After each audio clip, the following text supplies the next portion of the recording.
This video is brought to you by Honestly Clean Carpets. In this video, we are going to show you how we clean Oriental rugs off-site. We're not going to spend a lot of time going over the background on the individual carpets we're cleaning. For instance, the country that they were made in, the time or the years that the carpets were constructed, the type of construction, or the fabric in the carpet. But we're going to go through more of a general overview of the different kinds of procedures that we use depending upon the conditions in the carpet. There is no standard or one way to clean an area rug. Depending upon the condition of the area rug, the construction, the type of fabric, the age, and the conditions present in the carpet, we will use very different techniques in these situations. The general principles, though, remain the same. We will use cleaning agents, heat, agitation, and time to clean the area rugs.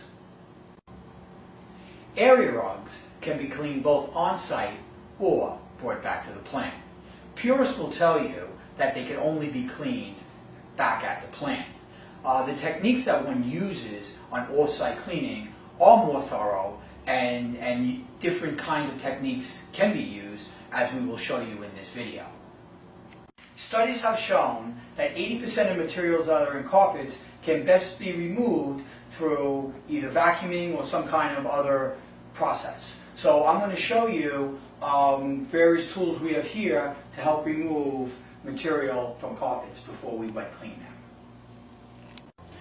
Now we're going to use the rug beater, and we're going to beat the carpet. So what we have here is we have the carpet upside down. Okay, so here's the rolled over little piece. We have grates, okay, that are against the floor here, and the concept is that the agitation from the machine agitates the carpets upside down and beats out the grounded dirt that's been there for any number of years. So what we do is we get the machine set up.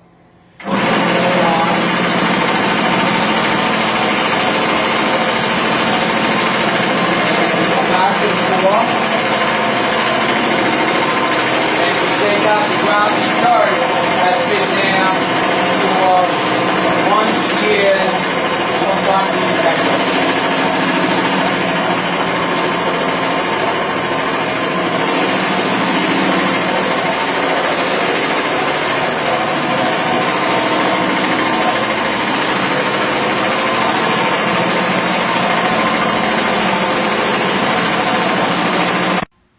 Okay, so we're done beating the carpet. That carpet was a highly soiled carpet in a major traffic area, and we'll take a peek at what came out of the carpet. So we'll pull up the grate, and as you can see, that's really pretty significant. So this is actually what came out of the carpet. So if we come and we actually boom it up a little bit, you can see actually very, very significant. So obviously not every carpet's going to come out with this kind of soil out of it, but that's pretty significant, and the advantage of using a carpet beater on all types of carpets.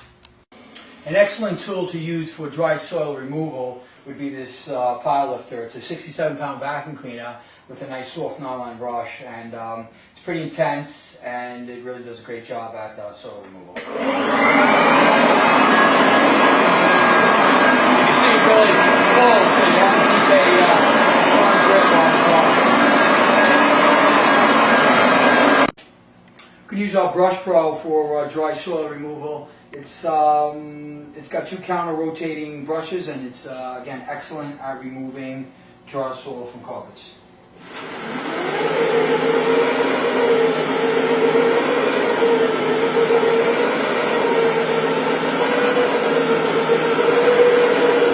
A major concern when cleaning wool carpets is bleeding or dye migration, which is actually the movement of dye from one color of the carpet to another color of the carpet. So one needs to be really concerned before starting a carpet to make sure that that won't occur. So there's three different ways that you can go about testing it. The first way is we take our cleaning agent and we put it on a white washcloth, and we actually press it onto the colors of the carpet. And we give it a pretty good press. Okay, we can let it sit for a little bit. We come up and then we take a peek. We could actually, if we want, take a little magnifying glass here and really get in and look for it. And quite frankly, we're not seeing any, so we're pretty happy about that. So that's something that we do a quick test. And actually here, if you take a peek, we actually have some Q-tips that have been sitting in here for, well, probably about a half an hour right now. And we put our cleaning agent on the Q-tips. And again, what we're doing is we put it on a whole bunch of the different colors that we suspect may bleed.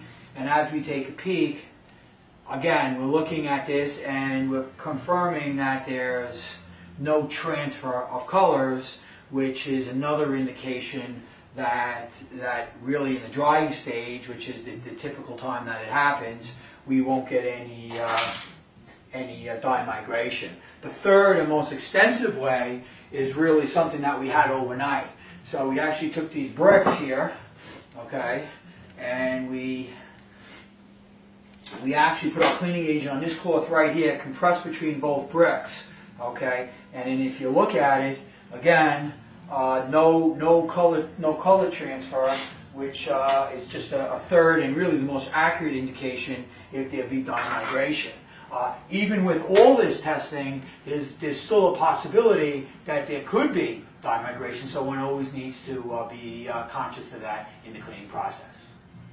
So when we do that, we do see a little bit of a transfer, which always gets one concerned that we can have some dye migration and really bleeding or running of colors, and typically it happens in the drying stage. So what we can do on this carpet, and what we do at times, is we'll throw down an agent to help dye lock the carpet, meaning it kind of sets the dyes so you don't get dye migration in typically the drying stage. So we're throwing down a dye lock agent, okay, and what we'll do is, on this particular carpet, it's kind of a small carpet, we'll actually just hand rub it in.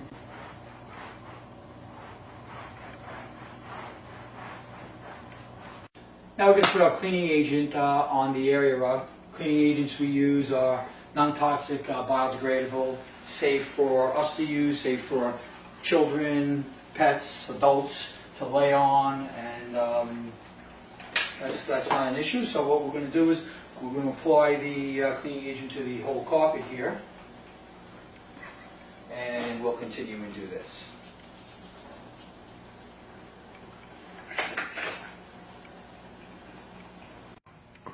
After applying the pre-spray, we then agitate the carpets to fully work in the pre-spray and loosen the soil from the carpet fiber.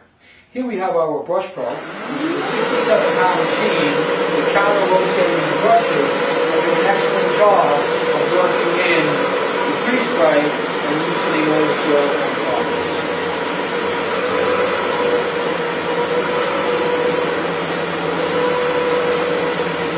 This is a typical kind of extraction that one can use in cleaning carpets wall to wall and also areas.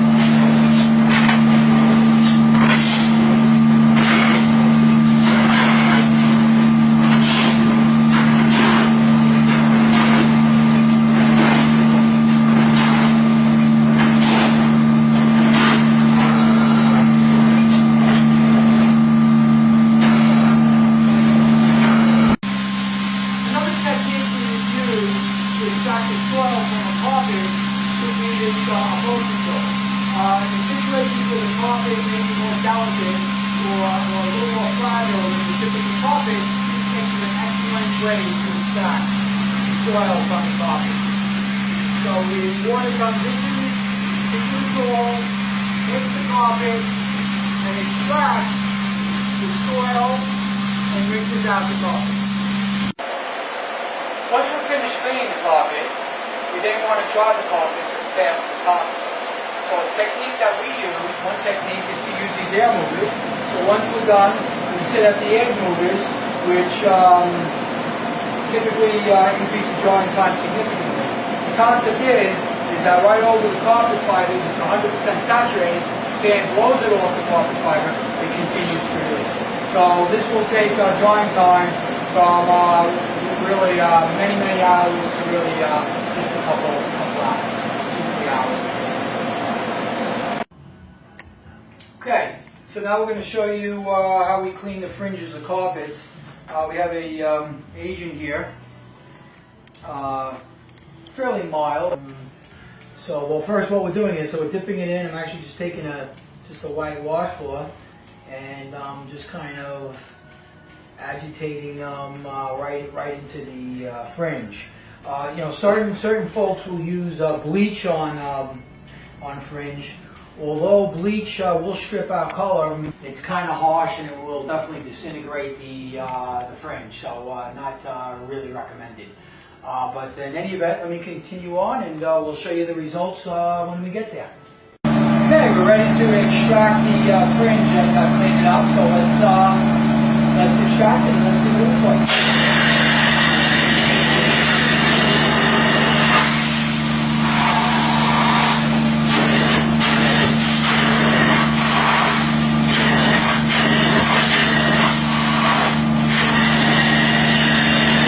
Got a little leak at that. The difference between where I stopped right here and the part that's been cleaned is definitely a color change there.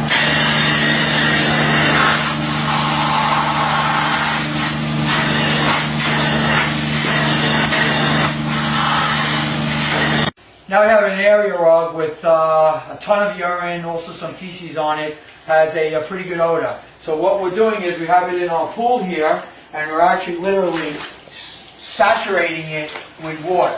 So we really have to make sure that we thoroughly saturate it. So we'll thoroughly saturate it, and we'll check back and we'll look at the progress that we're having. So we're continuing along in our process, and as you can see, the carpet is thoroughly saturated with water. We have some agents on the carpet to help eliminate the urine and the feces smell, get it out of the carpet, and really soak the carpet. So as you can see, we got a tremendous amount of water here. What we then do is we're going to obviously flush out the water and flush out the water from the carpet, and at that point we'll clean up the carpet. So we'll continue flushing it out. So after flushing out the carpet, you know, with our cleaning agents to remove the urine and feces and the smell, now we're giving the carpet a thorough shampooing. So what we've done is we filled up the pool again, we put down our shampoo, and then we take our agitation machine and we agitate it and thoroughly get it in. So this is really going to penetrate most of the carpet, really to the base of the carpet with all the water we have in here. We're going to clean it up, and then we'll flush it out again. So we'll show you the remaining part of the process in a little bit. As we squeegee the carpet here, I don't know if you can see this, but there's definitely a discoloration, a little brownish color in there coming out of the carpet. I'm not sure how that picks up on film. In any event, even after soaking it for close to the hour that we did to get out the urine and to flush it out with the shampoo, we're still really thoroughly cleaning the carpet. So we're talking about an area rug over wood floors with 3 big dogs running around and you know, things happening. So you know, again, this is the most extreme case of cleaning, but it's certainly an option out there to get your carpets really the smell out and back to a new state. So we spent the last hour really flushing out the carpet with water and soaking it back up through our water cloth. And in the final stages, really extracting all the water out of the carpet with a water cloth, and you can see some of the excess water that's remaining is being sucked up. So again, flushed out the carpet in a very thorough manner, put cleaning agents to combat the urine and feces, sucked out all the water, turned over the water probably 5, 8, 10 times to really flush it out good, and now the carpet is in a condition that now we're ready to clean the carpets. So I have in front of us an area rug here that we're going to be working on. We've actually set it up in a pool, so there's a couple situations going on. There's definitely marks, so this was under a dining room table, so obviously a lot of work was done over here in this section, and a lot of work was done over here in this section, so there's years and years of grinding involved. There's a little bit of situation going on here also. In addition, there's also a urine problem with this carpet. It's not crazy, but there's definitely a background urine odor going on. I just want to say that in these sections, through the grinding, through years and years and years, there's no way that I would expect that this section of the carpet is going to return to this section, because basically the actual fiber itself is worn away and grounded out. So we'll do our best. We'll see what we can do with it, and we'll go through a couple steps with you so you can get an idea of how we clean and approach a carpet like this. But what we're going to first do, we're going to take these worst spots here, and we're going to put on some little bit of a cleaning agent here, and we're going to wet it pretty darn good. And then what we're going to do is we're going to come in and then agitate them a decent amount so that we're actually getting the worst spots of the carpet. So we can use a bunch of different things to agitate. We actually have a soft brush here. It's one thing we can use. So we'll really agitate it. And again, there's a lot of stuff here, so there's probably some carpet fibers coming off. Obviously loosening up the dirt and whatever else is in here. And I mean, the carpet's pretty wet. It's basically almost through. It's pretty close to being through the whole carpet. But again, we really want to soak this pretty good to see what loosens up. So after a little bit of testing on this carpet, we're highly confident that it can handle a full immersion. It has a pretty good odor, a urine odor on it. So that's something that really needs to be handled really by the best way would be to actually soaking it right through, taking basically the water that's in it and sucking that up. So we're going to make sure that we thoroughly soak it, okay, which we're in the process of doing right now in our bowl, okay, and then we're actually going to take the water as the water comes out,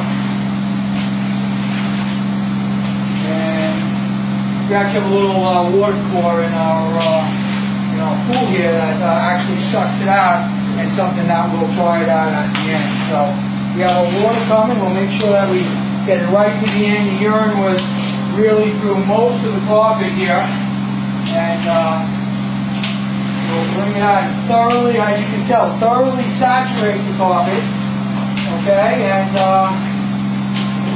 we'll get that urine out. So just going to get that water out and keep it full. Thank you for watching this video. I hope you gained some insight in in-plant cleaning of area.